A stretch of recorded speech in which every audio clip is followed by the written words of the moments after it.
can't hear you now, of course. Yeah, you can send the link by email. Yeah, okay. Okay, I think it's doing it.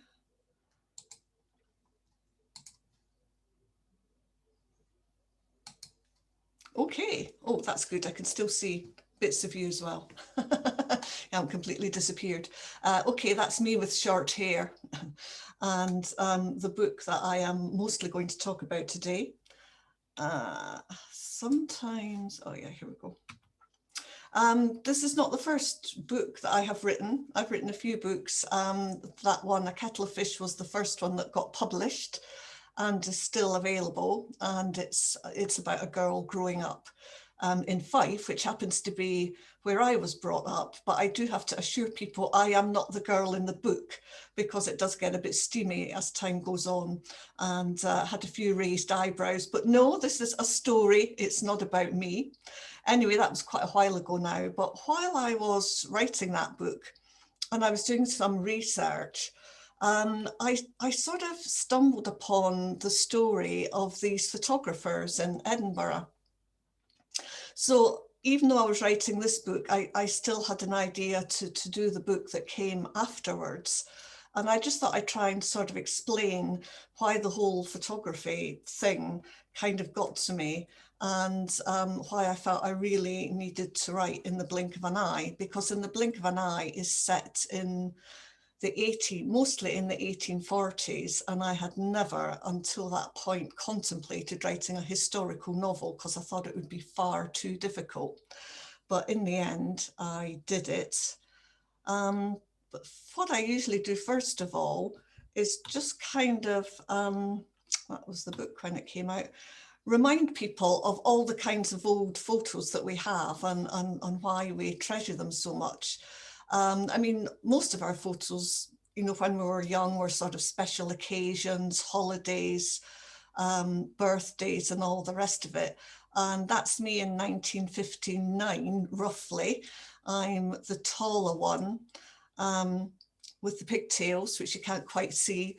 And this was at our annual town gala, which was like the biggest event of every year. And everybody had a new dress and all the rest of it. And you always remembered which was your gala frock from every year. So I'm sure you've all got, that was probably taken with some kind of Kodak Brownie camera that everybody had. I'm sure you've all got ones, you know, ones like that somewhere. And then going back a bit, 1920, that's my mum when she was a baby. So you can see things are getting a bit blurry there. Actually, my baby photos do look more like her than you might imagine. Go for the sort of big starry eye version. And the one on the other side, it's not my grandma, it's not my granny, it's actually my granny's cousin. And she was from, you know, the wealthier side of the family, and she was brought up in Berlin. And sadly, the picture's a bit marked, but you can see she's got a little doll's pram, a sort of wicker doll's pram, which looks really cute, and a very fancy looking dress for, I don't know, a 3-year-old or a 4-year-old. So that's my Auntie Blanche, as we called her. And that would probably have been in the 1890s. So we're going back, you know, another 30 years or so. And then this is the oldest photograph that I think I possess in our family. And it's an ancestor, the previous generation, who emigrated to the States. And before he went, he had this photograph taken, and this is very typical of sort of Victorian studio photographs. I mean, it's not a very special one, so, and it's a bit battered now. But I'm sure you've all got photos like this as well, and probably some much, you know, better and more sophisticated versions. But, you know, they all look a bit stiff, don't they? All these people in their Victorian clothes. And, you know, they had to pose for the camera, and it took longer to expose the film than it does now. So they always look a bit rigid, don't they, like this? And I dated it by looking at the photographer's studio on the back.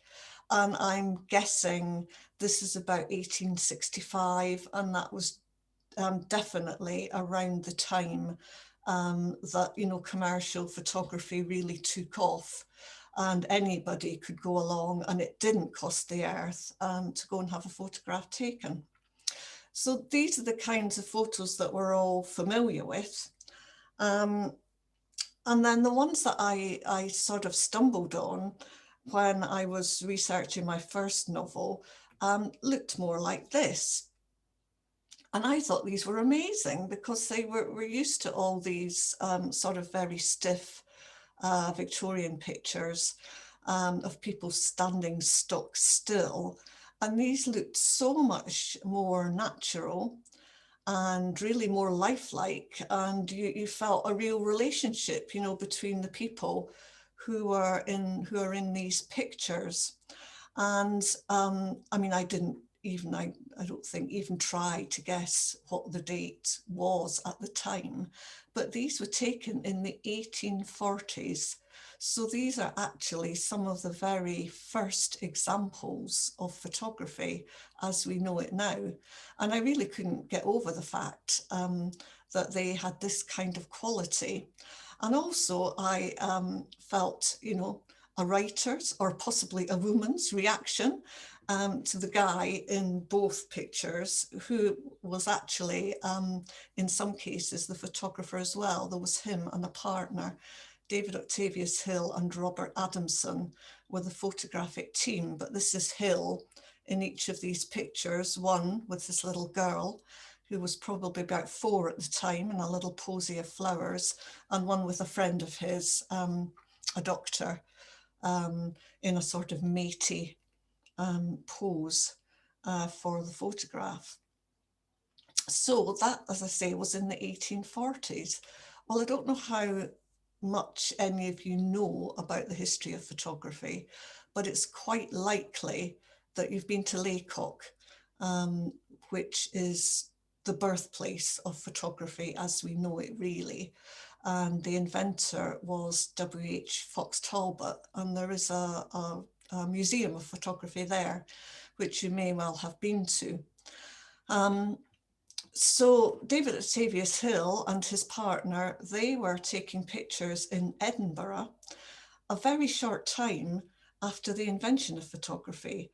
So I quite often, if I'm talking to a photography group, I call it from Laycock to Leith. How did photography get from Wiltshire in such a very short time when Fox Talbot had, you know, was still really refining the method?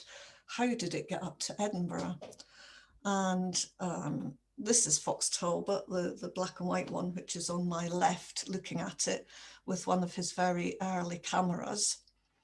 But the missing link, the picture on my right, was a close friend of Fox Talbot's, and he was called David Brewster. He was quite an eminent scientist. And these two men, I think, had known each other for a long time. And I think, you know, Victorians, they had quite wide areas of interest, didn't they? And they, you know, they shared all their findings, all the things they were up to. I mean, Talbot was trying to be an artist as well as a scientist, and Brewster had his fingers in all kinds of pies. And that is a photograph taken of him by Hill and Adamson, which I think is amazing. But at the time, he was actually the principal of the University of St Andrews. So while Talbot was working on his new photographic method, he was sharing everything that he was doing by post with David Brewster, who was up in Fife in St Andrews, which some of you may know, and it's where I went to university, though lots of people know it more as the home of golf. So it is quite a famous place, and it is a very gorgeous place. So if you haven't been, you really should go. Take it from me. Okay, so Brewster was the principal of the university, and he was really interested in all the stuff that Fox Talbot was doing because he was a physicist, but he didn't really have time to do much about it himself. You can see this is St Andrews today, and St Andrews in one of these original calotype images. And when it comes to ruins, not that much has changed. But anyway, Brewster didn't really have time to pursue it, but he was really interested in it. But there were two brothers whom he knew in St Andrews, John and Robert Adamson. John Adamson, well, they were from a family who had a farm just outside St Andrews, but John Adamson lived in the town, and his brother Robert, there are very few photographs of him, was a very talented scientist and engineer, but he also had quite poor health. And when they started to see this whole photography thing coming together, the family, and I suppose John and David Brewster, thought it would be quite a good thing for Robert, you know, who couldn't really do heavy outdoor work, to take up this new sort of occupation. And eventually, after a lot of experimenting and lots of failures, they managed to produce images that satisfied Fox Talbot, because Fox Talbot held the patents and he guarded the patents very jealously.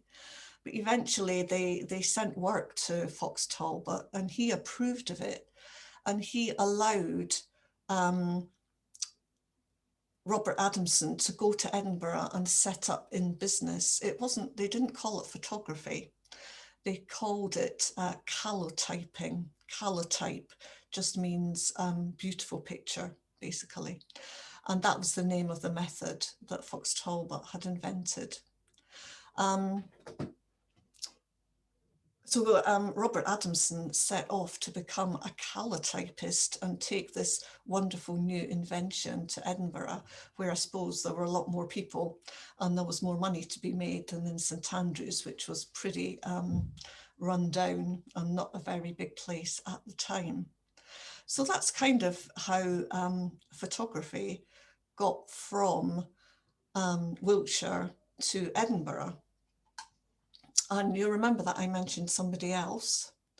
That was where this little house here is where Robert Adamson set up his studio. And it's just at the bottom of Carlton Hill, which you may know, it's the opposite end of Princes Street from Edinburgh Castle. It's still there. It's called Rock House. And it's actually an upmarket bed and breakfast. And I do have a certain ambition to go and stay there, but I haven't quite saved up my pennies yet. But it's still very much on the map. So that's where Robert Adamson set up his studio. And I think I might just sort of take a little pause there, because I said, well, I'm going to have to rearrange my presentation slightly. But I said, this is not quite photography as we know it. It was called calotyping, but it did have the sort of defining features that photography has retained until we got to the digital age. I just, whoops. Right, that's not really what I meant to do, but never mind, I'll do it again. Go to this one and flip down a bit.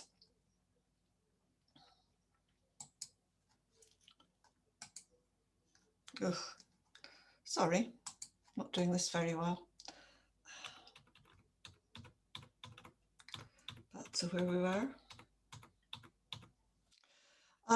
So this is basically the photographic method, and it hasn't really changed since the time of Fox Talbot.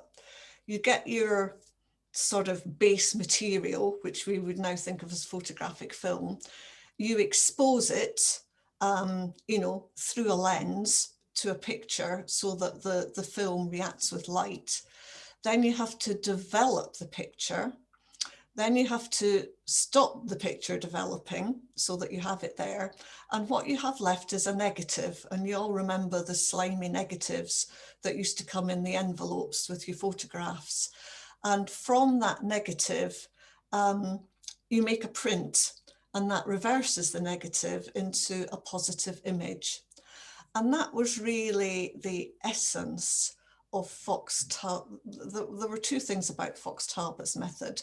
One was that it was negative, positive. And once you had the negative, you could make as many copies, as many prints of that negative as you wanted to, because methods that had come previously were just one-off. You made something, sometimes it was on a piece of metal, and then that was it. If you wanted another one, you had to start again, so it was really expensive. And the other thing about it was that the medium that you used, I mean, we would use photographic film. That was what you did from about 1900 onwards. But in the 1840s, Talbot was actually using plain paper. And that was the other thing that made it really cheap and theoretically easy. You know, you were using something that was there all the time, and you didn't have to go out and find something really special to make your photograph on. So these were the two main things of Talbot's method. You were using a paper base, and once you had your negative, you could replicate it as many times as you liked. And, you know, there were other sort of variations along the way, but basically that was it. The other thing, not sure where I'm going now, is that by using paper, you did get a particular effect. And you probably saw, you know, in these really old examples, that they do look a bit sort of fuzzy. And that's not just the fact that, you know, they had to use a very long exposure. It's the fact that the paper they were using, you know, inevitably had a slightly rough surface. And that just gave the picture a sort of softer look. And actually, Hill and Adamson particularly liked this. Hill was an artist. He'd done painting. He'd done all kinds of things. And what he liked, this is what it says on this quotation, the rough surface and unequal texture throughout the paper is the main cause of the calotype failing in detail before the daguerreotype. That was what went before. And this is the very life of it. That was what he actually liked about it. It wasn't sort of pin sharp, but it had this nice kind of soft focus effect, which he thought looked like the imperfect work of man and not the diminished work of God. Because the whole thing also had a sort of religion was mixed up in it, believe it or not. So anyway, that was what Fox Talbot had actually achieved. Now I've got no idea what the time is because I'm not, never mind, can't see it on my computer.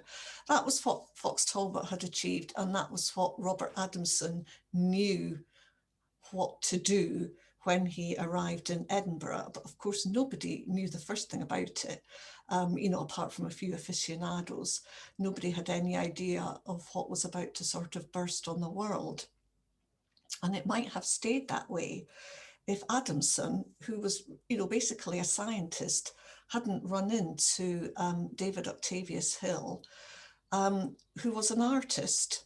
And I'm not going to take you through the massive coincidence, which is kind of really fascinating, that brought these two men together, because it was all to do with the history of the Church of Scotland.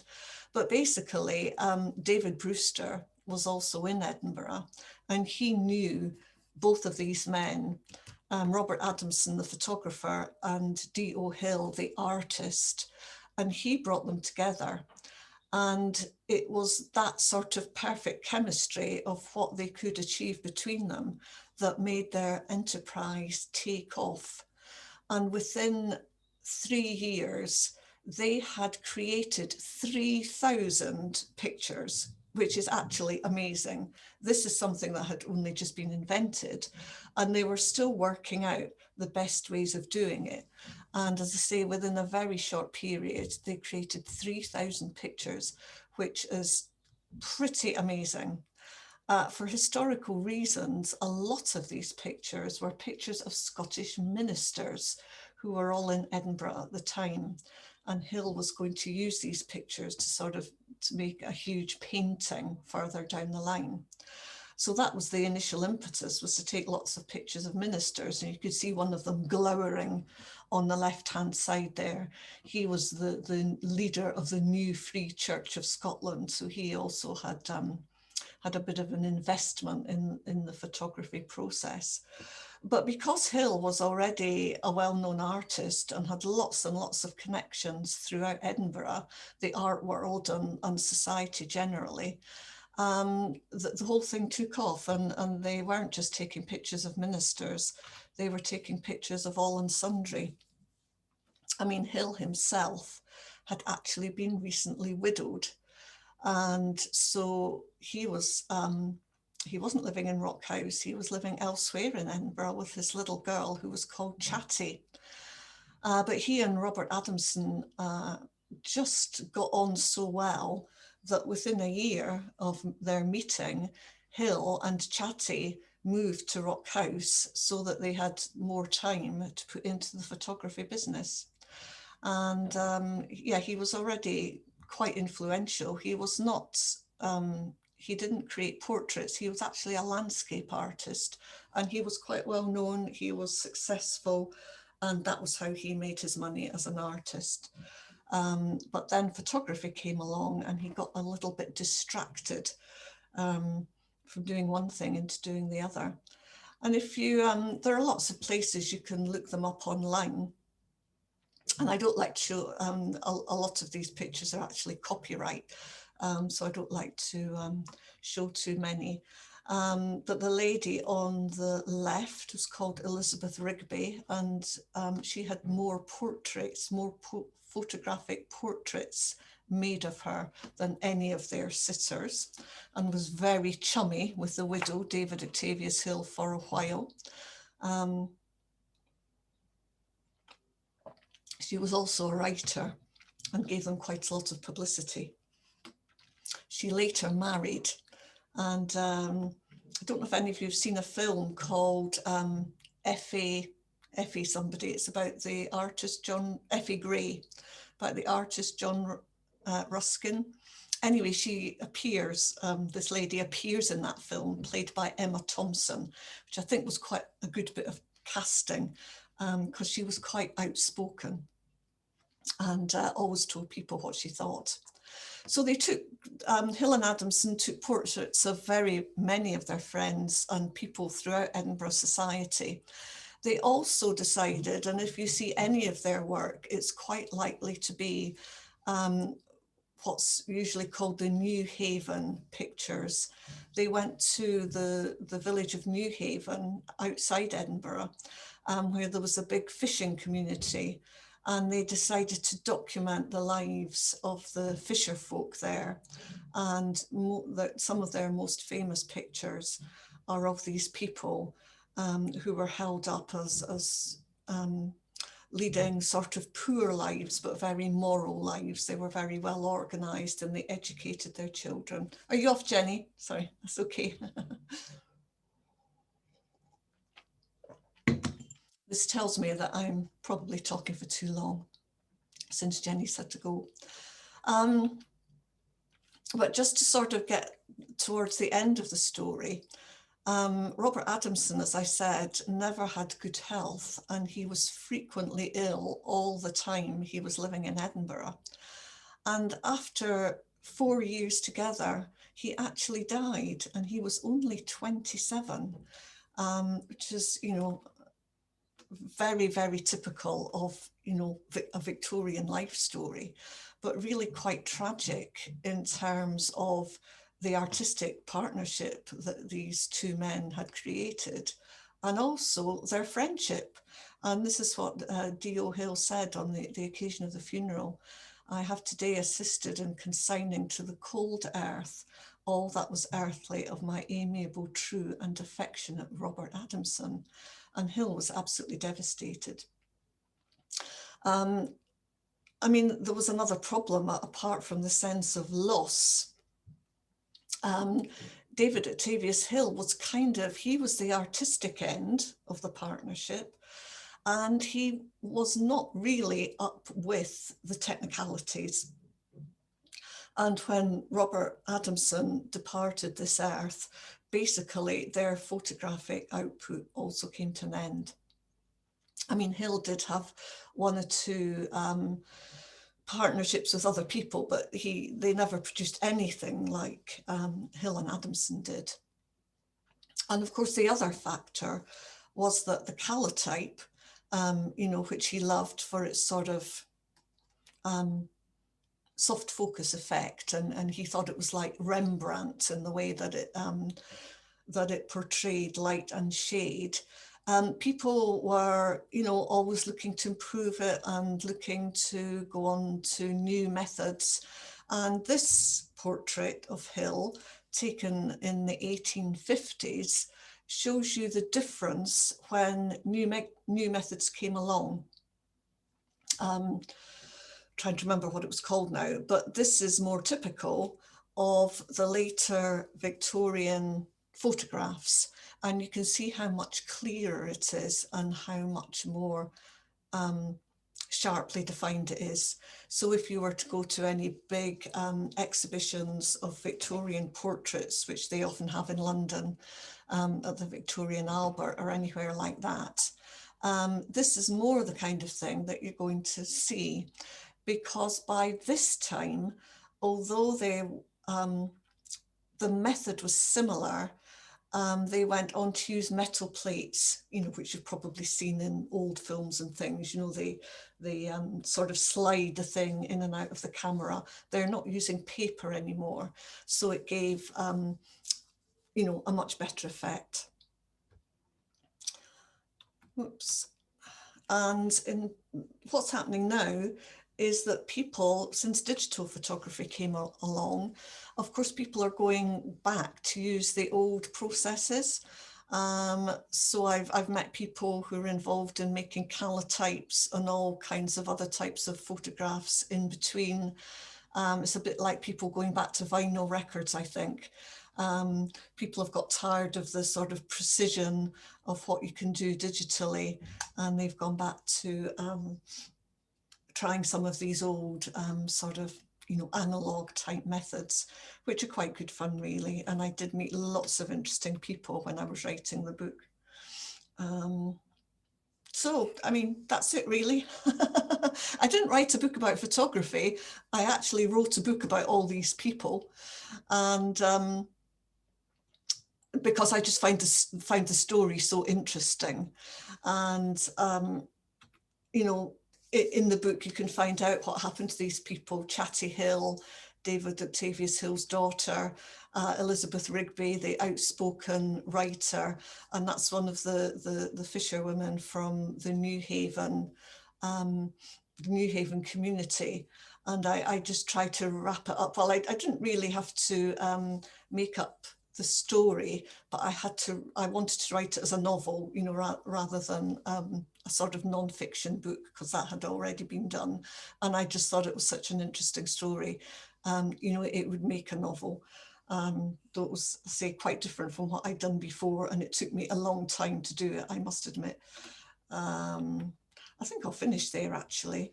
I mean, if anybody, what do I have to do? Stop sharing.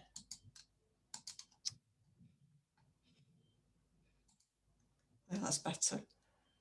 And I can unmute you. Whoops, I think my just had to call to say my lunch is ready. I don't want to mute. How do I unmute all? They have to unmute themselves. Oh, okay. Yeah, feel free. That was really good. Thank you. Yeah. Sorry. To me, it seemed a bit rushed, because I usually take longer, but I thought you don't want to be sitting around all afternoon. Hang on, I'll be back in a sec. Okay, I'll be there in a minute. Just hang on to me.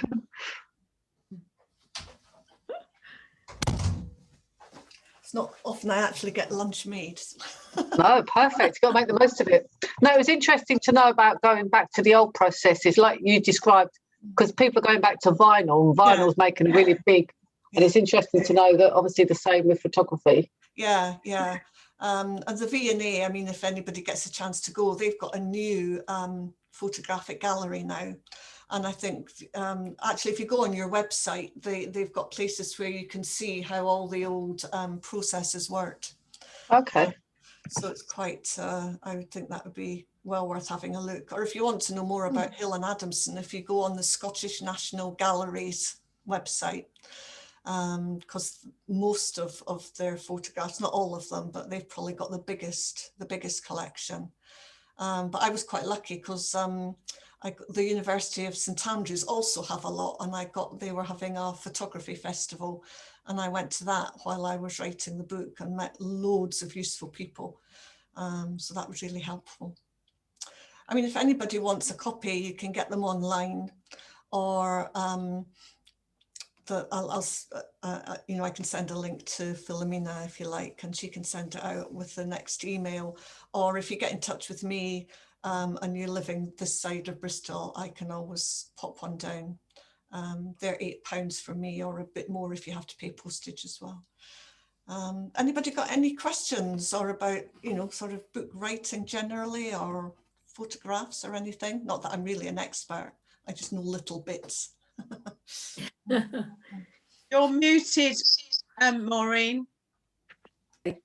If you get the chance to go to Laycock Abbey, they've got a beautiful exhibition there all about photography and relating to the people that you've already spoke about. Yeah. Really good. Yes. Yeah, I've been a few times, but not for a while, I must say. Yeah. No, we're quite So lucky. So you obviously did you have an interest in photography before you wrote the book, or the people? Well, to be honest, I did have a bit of an interest in photography, because when I was writing that previous book, I wanted my character to go to meet someone in an art gallery, because there was sort of art stuff going on in that book. But I'm not really that well up on art. And I was looking at galleries in Edinburgh and, where they might meet. So when I saw there was a photography exhibition, I thought, oh, okay, I'll have them go there, because I just felt more comfortable. I sort of don't know when I got interested. When I was a student, I was a trainee for a little while in the Bodleian Library in Oxford. And one day, because they never had anything for the trainees to do, they'd had a leak in one of their book stacks, which some of them are underground. And they said, oh, we think there's some stuff over there, it needs to come out because it's, it's got wet or whatever. So they sent me to find out what was there. And it was actually a shelf of photograph albums, they weren't books. And so I took them out to have a look and sort of fetch them back. And I was really gobsmacked, because I don't know if any of you've heard of Julia Margaret Cameron. She lived on the Isle of Wight, a very famous Victorian photographer. And one of them was an album of her photographs, and I'd never come across these before. And I mean, a bit like she kind of carried on in the Hill and Adamson vein, very sort of arresting and artistic portraits of people.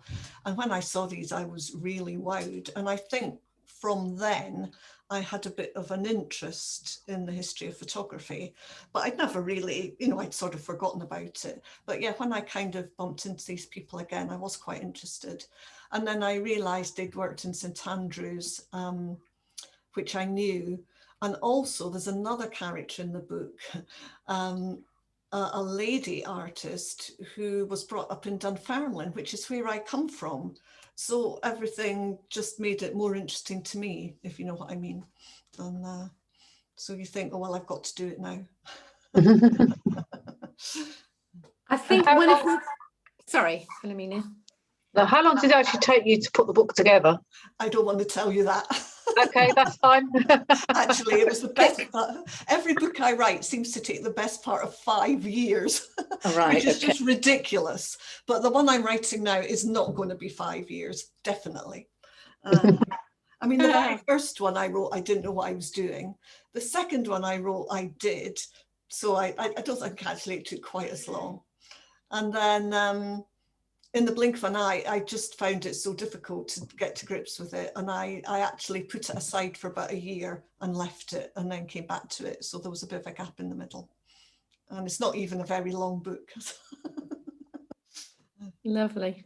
I think one of the positive sides of like iPhones and that we use today, they're dated. Yes. And they tell you of where they were taken. Yeah. Whereas when we've looked through, cleared out like my parents' place, my aunt's place, there, especially my aunt's, lots of family photos from the 1800s and what have you. And we haven't got a clue who these people are. Yeah. You know, which is such a shame. Yeah. You know, especially if you can't see a family resemblance. So the thing is, what do you do with them? You know. Oh, yeah. Seems a shame to throw them away, doesn't it? I know. Don't know who they are. This is it. Yeah. Anyway, that was really good. Thank you. Oh, I've good. just had a Martian look through the door. My husband is doing some carpentry, and he's got goggles on. That you're facing me. Yeah. Oh, you'll show me your new mask. Oh dear. Really? Let's have a look. He says, Oh my goodness. Well done. I look a lot better with this on. You can see the family resemblance. Excellent. That was really Thank you good. very much, Ali. That was really good. Yeah, Okay, it really thanks. was. Yeah. I'm glad you enjoyed it. And We'll let you get off for your lunch. yeah, Yeah. I better. I'm beginning a telling off. Nice to see you anyway. And Thank you. Bye. See you next Bye. week. Bye. Bye. Bye for now. Good job. Thank you.